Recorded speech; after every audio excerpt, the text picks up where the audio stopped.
آپ اس شخص کو ڈر سنائیں من اتبع ذکر، جو نصیحت کو مانے، وخشی الرحمن بالغیب، اور بن دیکھے رب کو مانے۔ یار جب کوئی دیکھ لے سامنے آنکھوں کے آ جائے تو پھر تو وہ فرعون نے بھی کہا تھا نا آمنت برب موسیٰ، میں موسیٰ کے رب پر ایمان لایا ہوں، تو دیکھ یہ تو بدبخت ایسے تھے چاند ٹکڑے ہوتے دیکھا پھر بھی نہ مانا، اور مدینے والوں نے کچھ بھی نہ دیکھا، کہا ہم جانے وال دیں گے آپ کے نام پہ، تو کہا کہ محبوب وہ تیری راہیں تک رہے ہیں، وہ تیرا انتظار کر رہے ہیں، اور وہ بن دیکھے مان رہے ہیں۔ اللہ اکبر، الذین یؤمنون بالغیب، بن دیکھے ان دکھے جو سودے کرتے ہیں۔ بڑا معروف نام ہے بہلول کا، مجاذیب میں سارا مجذوب وہ ہوتا ہے کہ تجلیات کے وفود سے جس کا چراغ عقل ٹوٹ جائے، بجھ جائے، جس کا شیشہ عقل ٹوٹ جائے، اس کو مجذوب کہتے ہیں، لیکن اللہ کی قربت کے سائے میں وہ رہتا ہے۔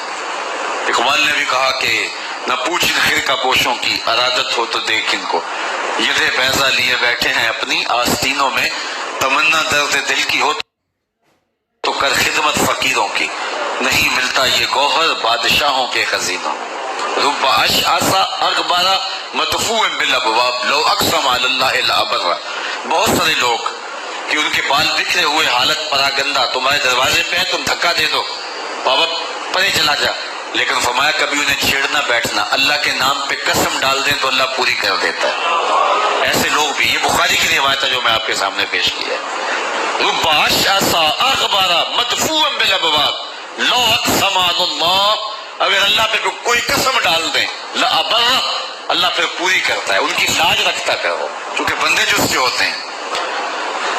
بغداد کا بازار تھا اور ایک حلوائی جو ہے وہ صبح صبح اپنی دکان سے جا رہا تھا کہ ایک فقیر آ نکلا، لکڑی کے کھڑاؤں اس نے پہنے ہوئے تھے، تو کہا بابا جی آؤ ذرا بیٹھو، اس نے گرم گرم دودھ نکال کر کے بابا جی کو پیش کیا، صبح کا موقع تھا، اس نے پیا اور اللہ کا شکر ادا کیا، اور اس کو بھی کہا تیرا بھی شکریہ، اور فقیر آگے چل پڑا۔ بازار کا منظر تھا، آگے ایک فاحشہ عورت اپنے دوست کے ساتھ، اپنے یار کے ساتھ سیڑھیوں پر بیٹھ کے موسم کا لطف لے رہی تھی۔ یہ آج کل جس طرح ہلکی ہلکی بوندا باندی ہو تو جی چاہتا نا کہ باہر آئیں اور منظر دیکھیں، تو ساون کی رت لگی ہوئی تھی، ہلکی ہلکی بوندا باندی تھی، تو سیڑھیوں پہ بیٹھ کے وہ موسم کا لطف لے رہے تھے کہ یہ فقیر اپنی موج میں بازار سے گزرا، تو لکڑی کے کھڑاؤں تھے، کیچڑ اڑ کے کبھی دائیں گرتا تھا کبھی بائیں گرتا تھا، ایک چھینٹا اڑا اور اس عورت کے لباس پہ جا گرا۔ اس کے پاس اس کا بیٹھا ہوا جو یار تھا اسے بڑا غصہ آیا، اٹھا اور آ کے فقیر کے منہ پہ تھپڑ مارا۔ فقیر بنے پھرتے ہو، چلنے کی تمیز بھی نہیں ہے، قیمتی لباس آیا کر دیا۔ فقیر نے آسمان کی طرف دیکھا اور ہنس کے کہا مالک تو بھی بڑا بے نیاز ہے، کہیں سے دودھ پلواتا ہے کہیں سے تھپڑ مرواتا ہے۔ حضرت داتا گنج بخش علی حجویری کشف المحجوب میں لکھتے ہیں فقیر اتنی دیر تک فقیر نہیں بنتا جب تک خدا کی رضا پہ راضی نہیں ہو جاتا۔ بلے آلو کی تینوں کافر کافر آکھن تو آہو آہو آکھ، جب تک یہ کیفیت نہیں ہو جاتی فقیر فقیر نہیں بنتا۔ کہا مالک تیری بھی عجیب شان ہے، کہیں سے دودھ پلواتا ہے کہیں سے تھپڑ مرواتا ہے۔ یہ کہہ کے فقیر آگے چل پڑا۔ وہ عورت چھت پہ جانے لگی تو پاؤں پھسلا سیڑھی سے تو سر کے بل گری، چوٹ کوئی ایسی آئی کہ موقع پہ فوت ہو گئی۔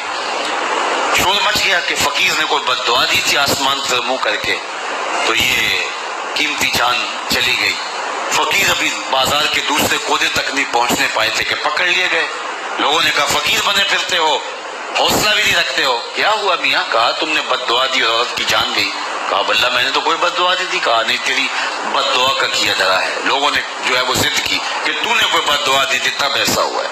جب لوگوں نے ضد کی نا، اس نے کہا اگر سچی بات پوچھتے ہو نا تو میں نے بد دعا کوئی نہیں دی، یہ اصل میں یاروں یاروں کی لڑائی ہے۔ کہا وہ کیا؟ کہا جب میں گزر رہا تھا تو میرے پاؤں سے چھینٹا اڑا، اس عورت کے لباس پہ پڑا تو اس کے یار کو غصہ آیا، اس نے مجھے مارا، پھر میرے یار کو بھی غصہ آ گیا۔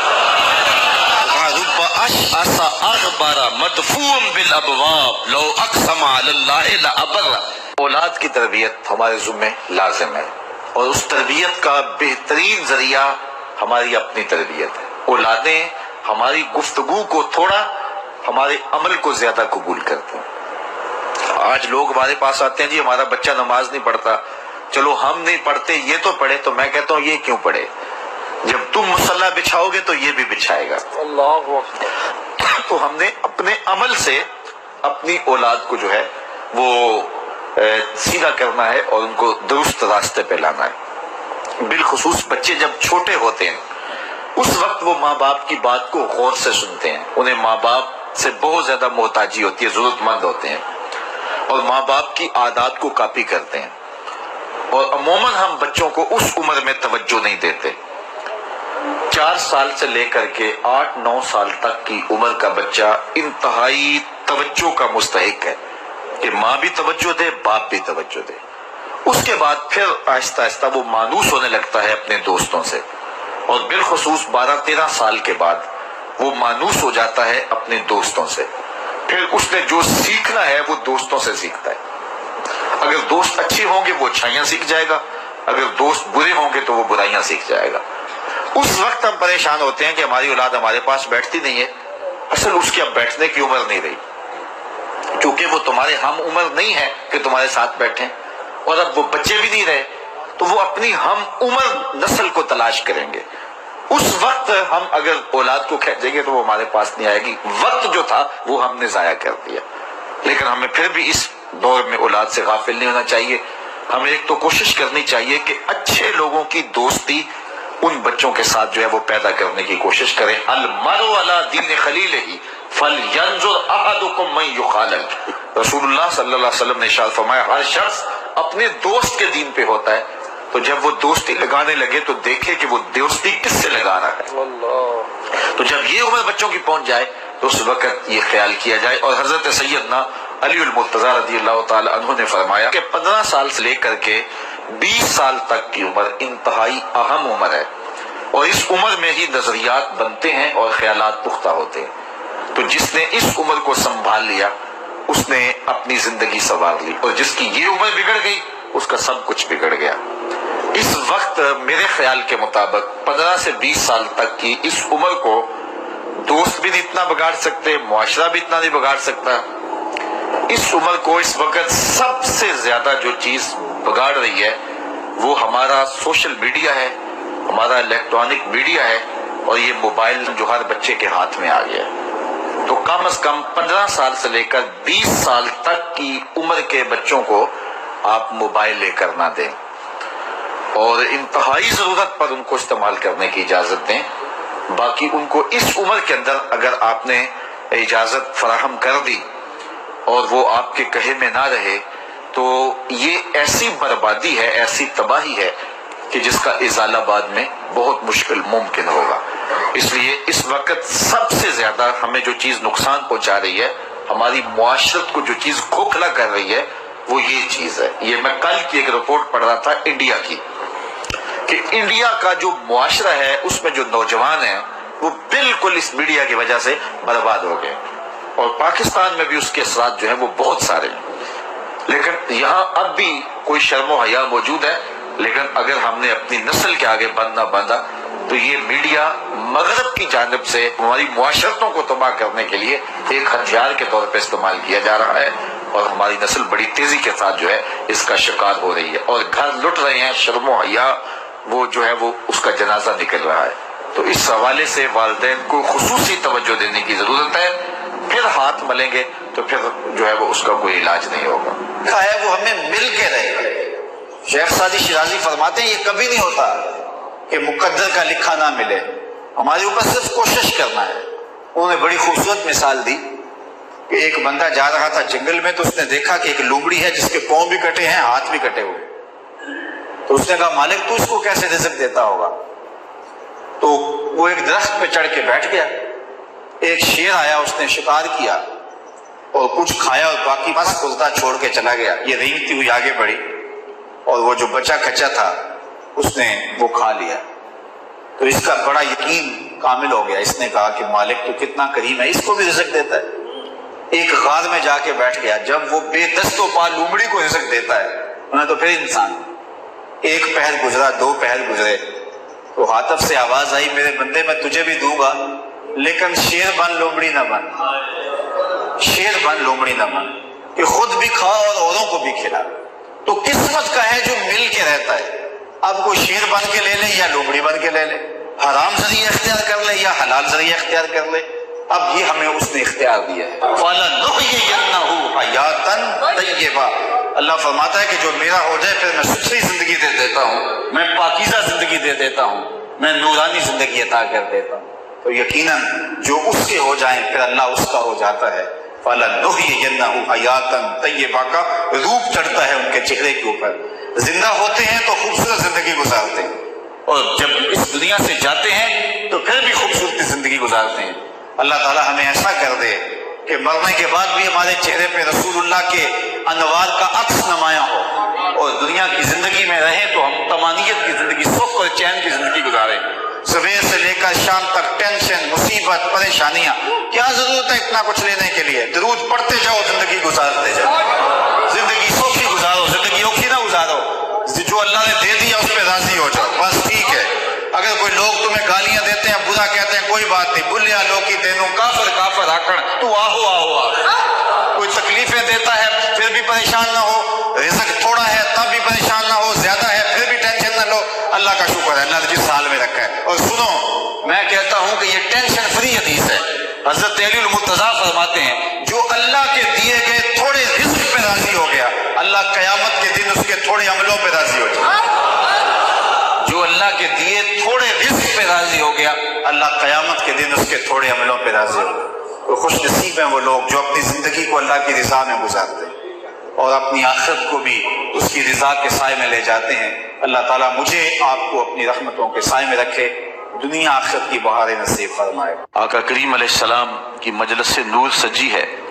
حضرت انس بن مالک رضی اللہ تعالی عنہ روایت کرتے ہیں، ایک شخص آیا اور حضور کی خدمت میں عرض گزار ہوتا ہے، متی الساعہ یا رسول اللہ، اے پیارے رسول صلی اللہ علیہ وسلم، قیامت کب آئے گی؟ اگر ایک طالب علم پوچھ رہا ہو کہ استاد جی امتحان کب ہوں گے، تو اس کا مطلب صاف صاف یہ ہے کہ اس نے بھرپور تیاری کر رکھی ہے اور بے چینی سے اسے امتحانات کا انتظار ہے۔ تو اس نے کہا متی الساعہ، قیامت کب آئے گی؟ تو حضور نے اس کو جو جواب دیا، فرمایا ما عادت لہا، قیامت کا پوچھ رہے ہو، اس کے لیے تیاری کیا کر رکھی ہے؟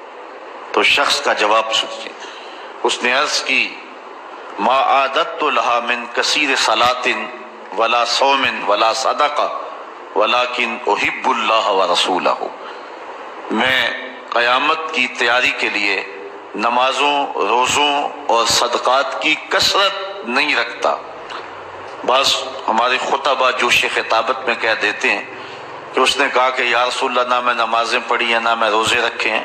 یہ کیسے ہو سکتا ہے کہ ایک صحابی رسول ہو اور وہ نماز نہ پڑھتا ہو اور وہ روزے نہ رکھتا ہو؟ اس نے روزوں اور نمازوں کی کثرت کی نفی کی ہے۔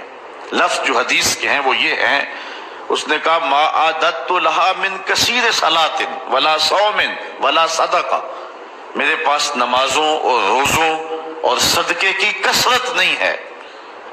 اس بات پہ مجھے کوئی تیاری کی صورت میں ناز نہیں ہے کہ میرے پاس بہت ساری نمازوں کا ذخیرہ ہے، صدقات میں نے بہت سارے کیے ہیں، لیکن جو میری تیاری ہے وہ یہ ہے ولیکن احب اللہ ورسولہ، میں اللہ اور اس کے رسول سے پیار کرتا ہوں، میری بس یہی تیاری ہے۔